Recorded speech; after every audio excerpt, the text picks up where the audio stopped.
El Kybalión. La paradoja divina. El sabio a medias, reconociendo la irrealidad relativa del universo, se imagina que puede desafiar sus leyes. Ese no es más que un tonto vano y presuntuoso, que se estrellará contra las rocas y será aplastado por los elementos en razón de su locura. El verdadero sabio, conociendo la naturaleza del universo, emplea la ley contra las leyes, las superiores contra las inferiores, y por medio de la alquimia transmuta lo que no es deseable en lo valioso, y de esta manera triunfa.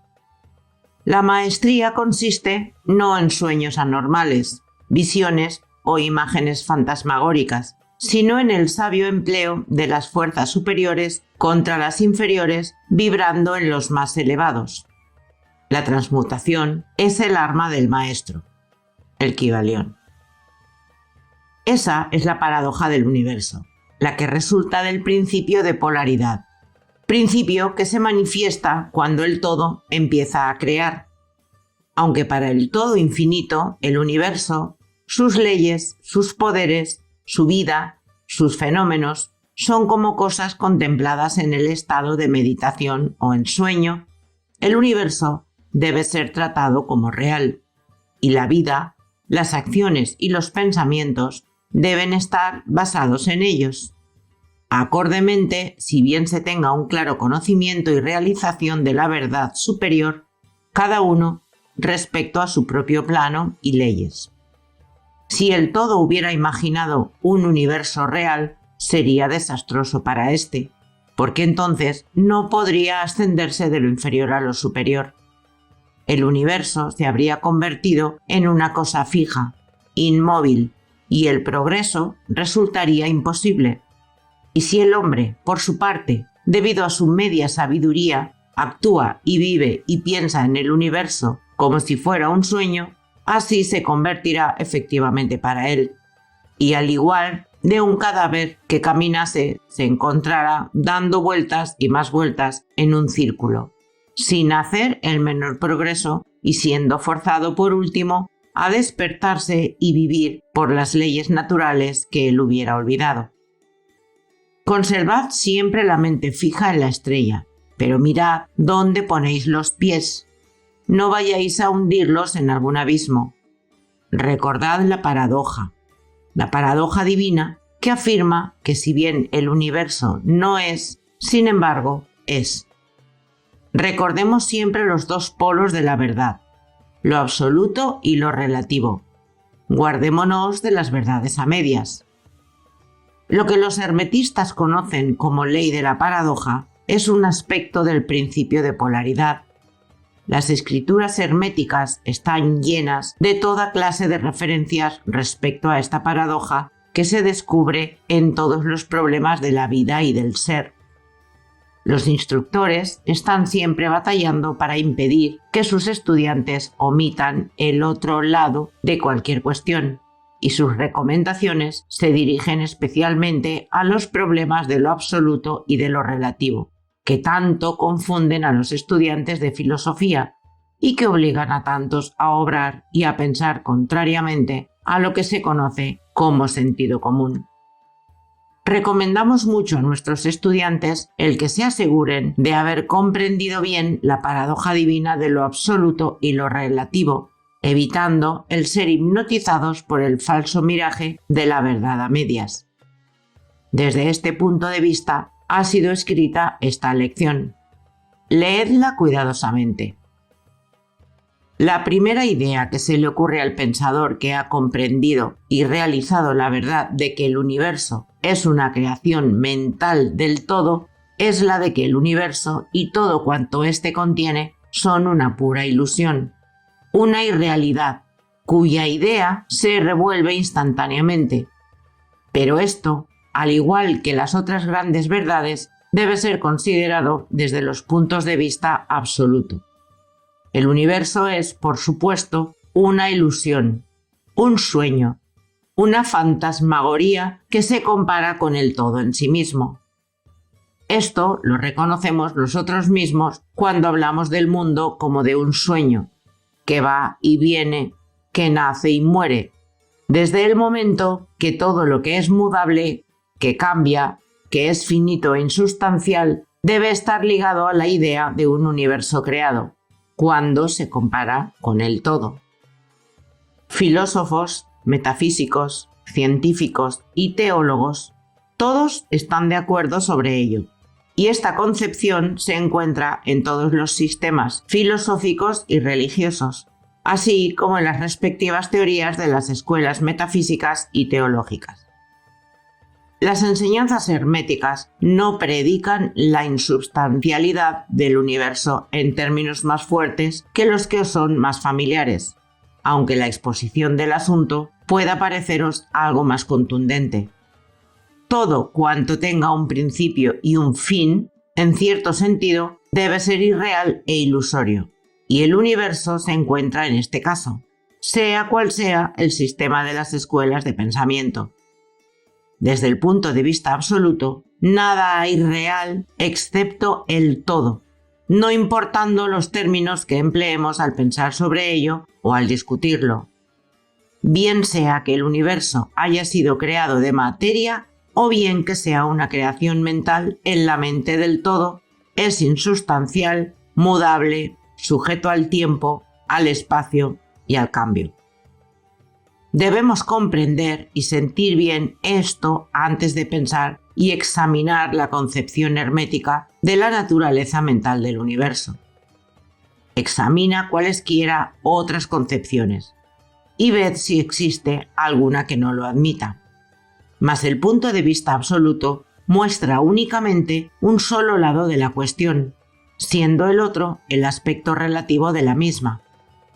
Las verdades absolutas han sido definidas como las cosas tal como las conoce y las ve la mente de Dios, mientras que las verdades relativas son las cosas tal como la más elevada razón del hombre las comprende. Y de esta manera, mientras que para el todo el universo debe ser ilusorio e irreal, un simple sueño o resultado de la meditación, sin embargo, para las mentes finitas que forman parte de ese universo y mirando a través de las mortales facultades, el universo es ciertamente real y así debe ser considerado. Al reconocer así el punto de vista absoluto, no cometeremos el error de ignorar o negar los hechos y fenómenos del universo tal como se nos presentan ante nuestras facultades mortales. No somos el todo, recordémoslo.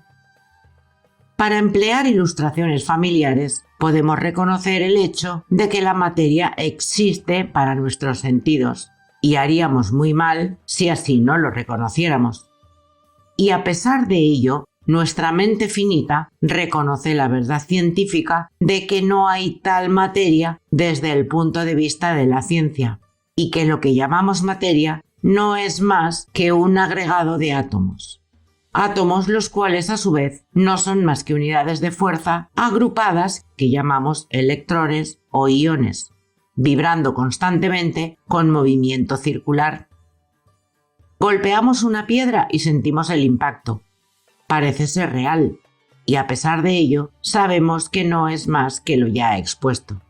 Pero recuerden que nuestro pie, que siente el golpe mediante la intervención del cerebro, es similarmente materia constituida por electrones, y porque de esa materia está hecho también nuestro cerebro. Y por último, si no fuera por la mente, no sabríamos nada ni del pie ni de la piedra absolutamente. Además, el ideal que un artista o un escultor tratan de reproducir en el mármol o en el lienzo les parece muy real. Igualmente sucede con los personajes que crea la mente de un autor teatral, quien trata de expresarlos para que los demás puedan reconocerlos. Y si esto fuera cierto en el caso de nuestras mentes finitas, ¿cuál sería el grado de realidad de las imágenes mentales creadas en la mente del infinito? Para los mortales, este universo de mentalidad es ciertamente muy real. Es el único que jamás podremos conocer, aunque nos elevemos de plano en plano cada vez más alto. Para que lo pudiéramos conocer de otra manera, por experiencia actual, tendríamos que ser el todo mismo. Es muy cierto que cuanto más nos elevamos en la escala, tanto más cerca nos encontraremos de la mente del Padre y tanto más evidente se hace la naturaleza ilusoria de las cosas finitas. Pero hasta que el todo no nos absorba finalmente dentro de él mismo, no se desvanecerá la visión. De manera, pues, que no necesitamos basarnos en esa ilusión. Reconozcamos más bien la verdadera naturaleza del universo y tratemos de comprender sus leyes mentales, esforzándonos en emplearlas en la forma más efectiva para nuestro progreso ascendente en toda la vida conforme vamos viajando de un plano a otro del ser. Las leyes del universo no dejan de ser leyes de hierro, porque sean de naturaleza mental. Todos, excepto el todo, están sujetos a ellas. Lo que está en la infinita mente del todo es real, solo un grado menos que la realidad misma que constituye la naturaleza del todo. No nos sintamos, pues, inseguros o temerosos. Sintámonos firmemente sostenidos en la mente infinita, y nada existe que pueda dañarnos o causarnos miedo. No hay poder alguno fuera del todo que pueda afectarnos. Podemos permanecer tranquilos y seguros, y en esta realización, una vez alcanzada, existe una plenitud de seguridad y calma. Entonces dormiremos serenamente sobre la firmeza inconcebible de lo profundo y descansaremos seguramente sobre el océano de la mente infinita que constituye el todo. En él ciertamente vivimos, nos movemos y tenemos nuestro ser. La materia no es menos materia para nosotros mientras permanezcamos en ese plano, aunque sepamos que no es más que un agregado de partículas de fuerza o electrones que vibran rápidamente girando unas en torno de otras, en formación de los átomos. Los átomos, a su vez, giran y vibran y forman así las moléculas, y la agrupación de estas últimas componen las grandes masas de materia. Y no será menos materia por el hecho de que cuando avancemos en nuestra investigación sepamos que la fuerza, cuyas unidades son los electrones, no son a su vez más que unidades de manifestación de la mente del todo, y que como todo lo demás en el universo es puramente mental en su naturaleza. Aunque en el plano de la materia tenemos que reconocer sus fenómenos, podemos dominarla, aplicándoles las fuerzas superiores. Cometeríamos así una locura si negáramos la existencia de la materia en ese aspecto relativo. Podemos, sí, negar su dominio sobre nosotros. Está bien, pero no debemos intentar ignorarla en su aspecto relativo, por lo menos mientras vivamos en este plano. Las leyes de la naturaleza tampoco se hacen menos constantes o efectivas por el hecho de que las conozcamos y sepamos que son simples creaciones mentales. Obran plenamente en todos los planos, y nos liberamos de las leyes inferiores aplicándoles las superiores, y solo podemos conseguirlo de esta manera, pero no podemos escapar a la ley o elevarnos por encima de ella completamente. Nadie, sino el todo, puede escapar a la ley, y esto es debido a que el todo es la ley misma, de la cual todas las demás brotan. Los más avanzados maestros pueden adquirir los poderes que se atribuyen generalmente a los dioses, y existen muchos grados del ser en la gran jerarquía de la vida, cuyos poderes trascienden hasta los de los más elevados maestros en un grado inconcebible para los mortales. Pero hasta el maestro más grande y el ser más elevado debe inclinarse ante la ley, y son como nada ante los ojos del todo. Así que si hasta esos elevados seres, cuyos poderes exceden a los atributos por el hombre a sus dioses, están sujetos y sirven a la ley, imagina la presunción del mortal de nuestra raza cuando mira las leyes de la naturaleza como irreales, visionarias e ilusorias, porque ha podido alcanzar a ver que esas leyes son de naturaleza mental, o simples creaciones del todo. Esas leyes que el todo quiere que rijan no pueden ser desafiadas o transgredidas. Mientras subsista el universo, subsistirán, porque aquel existe en virtud de esas leyes, las que forman la trama o el esqueleto en que el universo se apoya.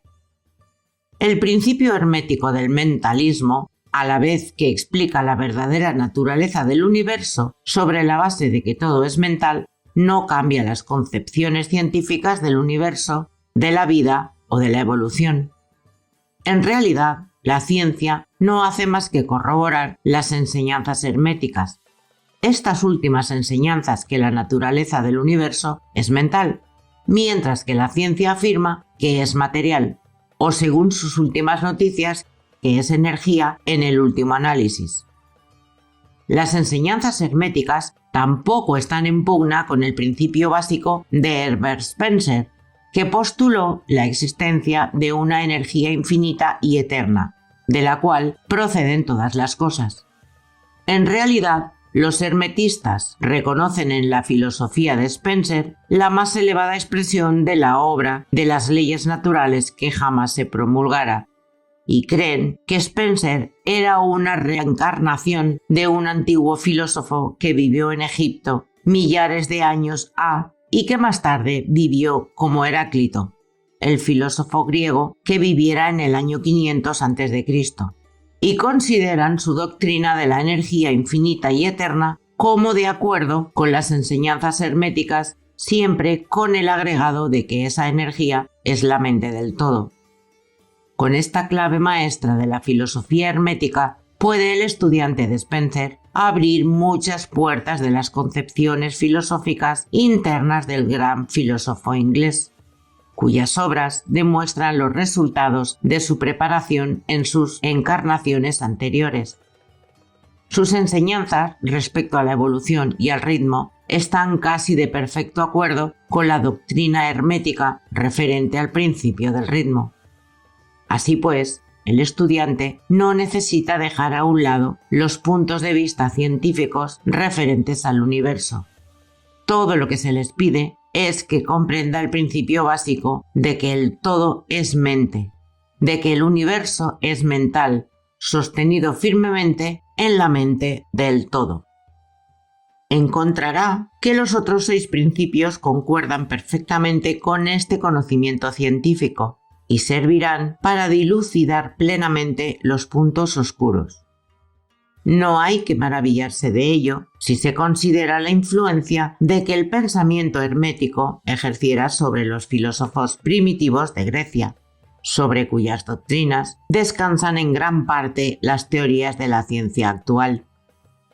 La aceptación del primer principio hermético, del mentalismo, es la única gran diferencia entre la ciencia moderna y los estudiantes herméticos, y la ciencia se va dirigiendo gradualmente hacia ese punto conforme avanza a través de la oscuridad y va encontrando su camino en el laberinto en que se ha metido en busca de la realidad. El objeto de esta lección es imprimir en la mente del estudiante el hecho de que el universo y sus leyes y sus fenómenos son tan reales en lo que al hombre concierne como lo serían bajo la hipótesis del materialismo y de la energía. Bajo cualquier hipótesis, el universo, en su aspecto externo, está siempre cambiando y es transitorio y por consiguiente está desprovisto de realidad substancial. Pero nótese el otro polo de la verdad. Bajo cualquiera de dichas hipótesis, estamos obligados a obrar y a vivir como si esas cosas fugaces fueran reales y substanciales. Con esta diferencia siempre que según las doctrinas se ignoraba el poder mental como fuerza natural, mientras que ahora vemos que el mentalismo es la mayor fuerza de esa clase. Y esta sola diferencia basta para revolucionar la vida de aquellos que comprenden el principio y la práctica y las leyes resultantes. Por último, una vez que se comprenda la ventaja del mentalismo, se aprende a conocer, emplear y aplicar las leyes resultantes. pero no se caiga en la tentación que, según indica el Kybalión, acecha a medio sabio que lo hace hipnotizarse por la aparente irrealidad de las cosas, siendo su conciencia que camina de un lado para otro como soñando, viviendo en un mundo de ensueños e ignorando la vida diaria y su trabajo, siendo su final que se destrozará contra las rocas y se disolverá en los elementos, en razón de su locura. Más bien, seguid el ejemplo del sabio que la misma autoridad indica. Úsese la ley contra las leyes, lo superior contra lo inferior, y por el arte de la alquimia transmutad lo que no es deseable en lo estimable, triunfando en esa forma. De acuerdo con esta doctrina, debe evitarse la media sabiduría que es la locura y que ignora la verdad de que el dominio consiste no en sueños anormales o visiones fantásticas e imaginaciones, sino en emplear las fuerzas superiores contra las inferiores, escapando así a los dolores de los planos inferiores mediante la elevación a los superiores. Recuérdese siempre que la transmutación y no la negación presuntuosa es el arma del maestro. Las citas antedichas pertenecen al Kybalión y son muy dignas de tenerlas siempre presentes. No vivimos en un mundo de sueños, sino en un universo que, si bien es relativo, es real, por lo menos en lo que concierne a nuestra vida y obras. Nuestra misión en el universo no es negar su existencia, sino vivir empleando debidamente sus leyes para ascender de lo inferior a lo superior, viviendo y haciendo lo mejor que podamos dentro de las circunstancias que surgen cada día, y viviendo todo lo posible nuestras más elevadas ideas e ideales. El verdadero significado de la vida no es conocido por el hombre en este plano, si es que alguien lo conoce. Pero los más sabios y nuestras propias intuiciones también nos enseñan que no nos equivocaremos si tratamos de vivir lo mejor posible y realizar la tendencia universal en el mismo sentido, a pesar de las aparentes evidencias en contra. Todos estamos en el camino, y esta vía va siempre ascendiendo con frecuencia por sitios de reposo. Léase el mensaje del Kybalión. Sígase el ejemplo del sabio, evitando el error del medio sabio, quien perece en razón de su locura.